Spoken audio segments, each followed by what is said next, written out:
Alright pilots, Nick's here with another video, and today we're going to tackle the A-10cII tank killer module for DCS. So this is going to be a lot different than the Flaming Cliffs modules that we've already made some beginner guides for, and this is a full fidelity aircraft.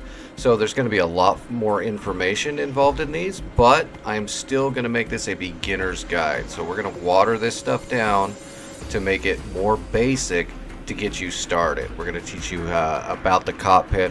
We're going to teach you how to start the aircraft and get it aligned so it'll work for you. And in later videos, we're going to show you how to equip weapons and deploy those weapons and get you successful in your endeavors in the air. We are not going to get deep into the weeds on very specifics. We're just going to show you how to get started and then let you take it from there. The journey is just as much of it than having it all spelled out for you. So you take these videos that I make, you get started, you learn a bit, and then you can get more advanced stuff later on to kind of fill in the information gaps. So here we go. Let's jump in the cockpit here. And you can see it looks not even close to the same as the A model, and that's because this is the A-10 after it went through many years of upgrades and sensor suite changes, got rid of the penny pod, and got a whole new system in here. So, just to get normal cockpit familiarization, over here to your left, you've got your radios down here. You've got 3 radios here in the A-10cII. You don't have to worry about any of this stuff over here. This right here is your IFF, your interrogate friend or foe panel, and this is something else you will not need in the A-10. These are your dampening system. Your FCS basically is over here. This is your fuel control panel here. It's got all your booster pumps and so on and so forth, your overrides and your externals and all these stuff. Most of the time you're not going to use this panel at all. All your booster pumps are defaulted to on, so you're not going to have to mess with those at all. Your air-to-air, here is your flaps gauge, anti-skid, your taxi lights. This is your gear lever. These are your computers right here. And then you've got your targeting pod, laser, master arm, and your gun pack. All very self-explanatory. Your day and night, that'll be your HUD colors. Your altimeter things, you got your radar or barometric. You've got 2 MFDs here, left and right. Normal gauges that you'd expect to see. This is your standby ADI, your secondary ADI. ADI stands for attitude direction indicator. This is your airspeed in knots. This is your RWR panel, which you probably are familiar with, but later on in another video we'll get more into that RWR for you. Down here is your standard HSI, your horizontal situation indicator. So basically this is your 360-degree rose. It lets you know which direction you're flying. It helps you plan out where you're going and how to get there. This is your normal ADI, your big ADI. This is where your ECM jamming pod information will be, your chaff and flares, and your RWR buttons are right here. You got your VSI right here. That's your vertical situation or vertical speed indicator. Sorry. Altimeter. Down here in these panels, this is your engines. You got two turbofans on the A-10 that operate it. So you got your temperatures, your percentages, your PSIs. Down here's your APU, which is what you use to start it. This is your fan percentage and your fuel flow. This is your fuel gauge. Here you got your hydraulics above that. Okay, look down here. This is your countermeasure system. This is your power panel. These down here are your warning lights. This thing right here, this is your CDU computer. You just call that your flight computer basically. It's all your stuff, your navigation, all that stuff. We'll get into that here on startup. This is your oxygen. This is also the CDU here. These are the power ons and your settings. This toggle right here, this is your JHEMIX, which is your helmet mounted cueing system that you use when you're flying. It's a a hood that's also inside your helmet, so you can look around in your cockpit and you'll be able to see symbology inside your helmet. We'll get into that later on in a different video about weapon systems and so on. This is all your lighting. So this is your pitot heat, and if you just look at these, they basically tell you exactly what they do. You got these are all like your windshield temperatures, pitot heat. If you come down here, this is all your lighting. So you got your external heats. External lights, which are these ones right here. You got your formations, anti-collision, and then whether they're steady, off, or flashing or position. And then you come down here, you've got all your internals, which would be like your console lights, your flood lights. So if you turn all those on, you'll get all your lighting. And then this one is your flood lights, which are like the big lights pointing down. You got your stick, you got your throttle, and it is a split throttle. You got your fuses down here in between your legs. You don't have to worry about your fuses. These are your heading buttons here. You're not going to really have to worry about these except when we start up, and then in other lessons you'll learn about turning those on. But you can see there's a steer point button, a TCAN button, ILS button. But the only ones you're really going to have to worry about for just learning how to use the aircraft to get started is this EGI button, and we'll get to that here in just a second with startup. And this is your up front scratch pad and so on. It's got your master caution on it, and we'll be learning how to use that as we go. So for starters, let's just do a cold start.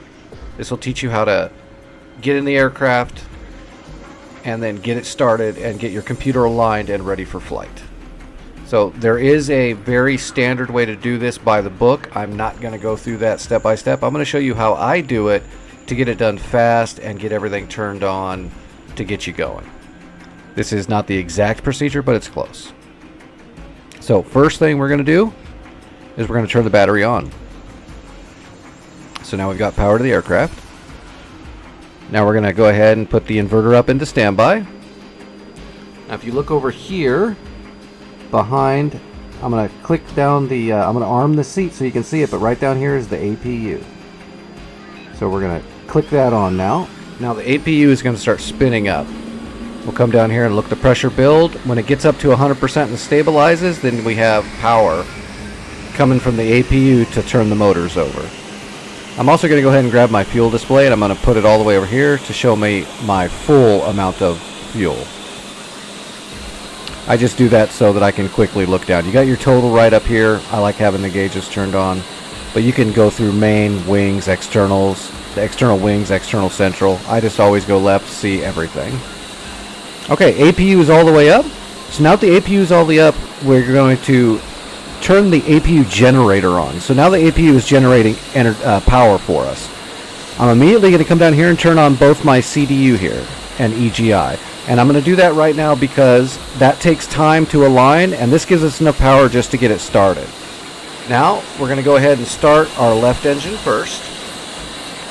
So we're just going to initiate that and put it to idle. And that engine's going to start spinning up. You're going to want to watch this gauge right here. Sometimes if you have a hang up, it'll get hung up at around 30 to 34%. But we're probably not going to have a hang up, but it can happen. Usually if you did get a hang up, it'd probably be because you forgot to turn on your booster pumps, but those are on by default now, so it's not going to happen near as much, if at all. And we're just going to let it get all the way up and then come back down and stabilize. Also, these generators are defaulted to on now. Originally those would be off and you have to turn them on once it's spooled up, but the way it is now, it defaults to on, so you don't have to worry about your generators. Just turn on the engine. We're stabilized, and you look down here, you can see that the left generator is light is no longer on. So now we're getting power from the left engine generator, not just the APU. Now that engine's on, we'll go ahead and start our right engine. And now that we have power coming from our left engine generator, though, while that one's turning on, we can go ahead and start turning on our other stuff. So we're going to turn on that radio. Right here, we're going to turn on that radio. And right here, we're going to turn on that radio. Get those booting up. You can see down here, this is your FM And this one right here, where it says 251000, that'll also be indicated right here as your UHF. And then this will be your ARC radio right here. All right, she's still warming up. Now we're going to turn on our dampener system here. So we just turn on these 4 toggles. That's all you got to do. We're going to come up here and turn on our anti-skid. We're going to turn on all 3. This third one takes 2 clicks. We're going to turn on the MFDs both today. We'll go ahead and scroll our standby ADI until it unlocks, and then we'll center it. Now we're going to come over here, and we're going to turn on our countermeasure system, which also has our, it's basically our ECM panel as well. It's got everything. Then we'll turn on all of our equipment.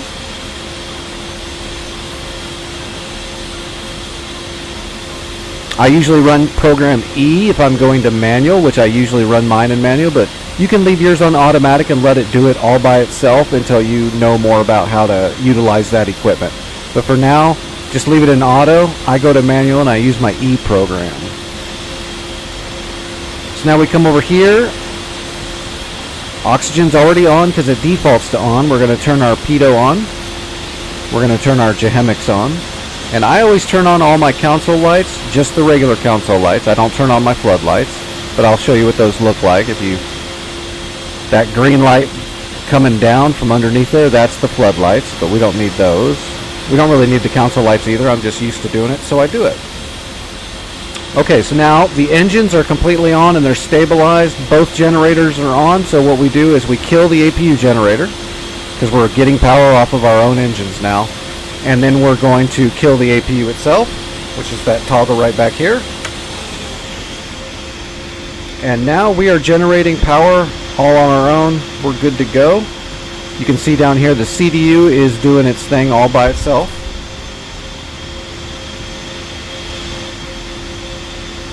So we come over here, and now we have this loaded up, your DTS upload. What we're going to do is this loads your navigation information, your radios, your Jehemics, and all your weapons. So we're just going to hit load all.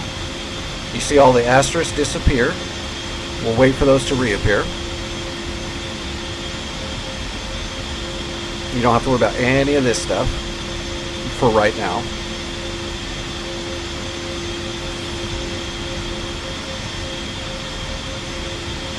And if we time this out right, when we're done loading all this stuff, the CDU will be just about done. Okay, so the DTS is loaded. You can see now all the symbols are back up. So now we can hit our DSMS page.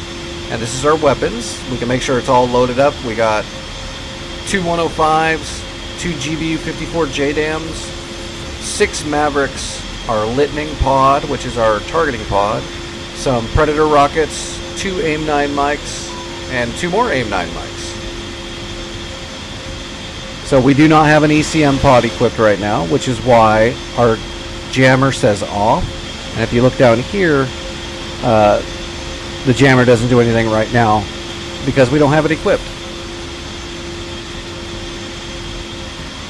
You can see our chaff flare count. You can change the brightness on that. You can see our HUD is now up and active. So the day-night down here just switches that. If it's really dark out, it can be a lot easier to see with the yellow. Daytime, I recommend just using the green, like so. So now we're going to come down here on our right MFD. You see this one called CDU, so that's our computer. We'll bring that up.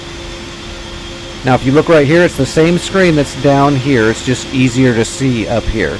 So if it was still aligning, it would just say INS nav ready. But now that it's blinking, that tells us that it's already done aligning because we took a little bit of time while I'm explaining stuff, and that allowed it to get done. Plus, we turned it on right away when we first got power from the APU. Once we turned the APU generator on, and that allowed us to get a head start. So now that that's done, we just click nav, and then we look down here, and we switch from here to the EGI.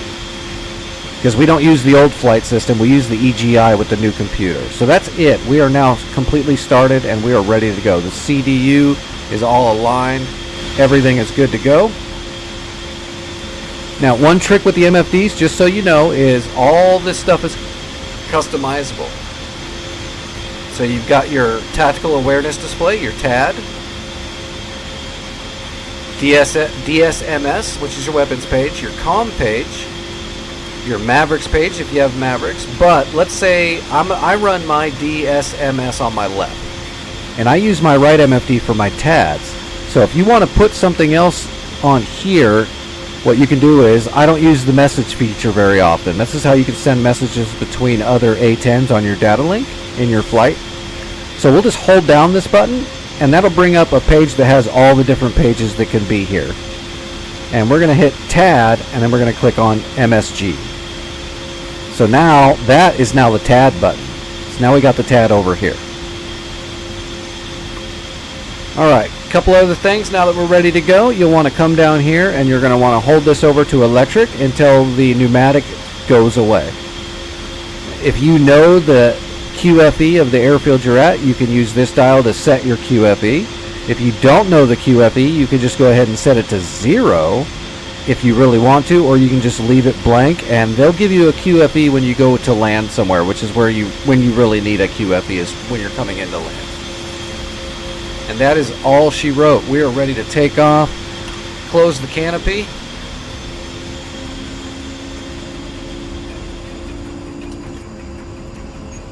Throw your mirrors down. You're ready to call the ATC and taxi to the runway and take off and get going. We're not going to get into that tonight. We were just going to show you the cockpit tonight and show you how to start it, and that is all you got to do to start it. You have a complete cold start and INS alignment right here done. So jump in your A-10s and get started. And next video we're going to get into some keybinds, and we're going to get into taxi, takeoff, running the circuit, and landing in your A-10cII tank killer. And thanks for hanging out, guys. I'll get the next video out as soon as I can. I will see you all in the skies.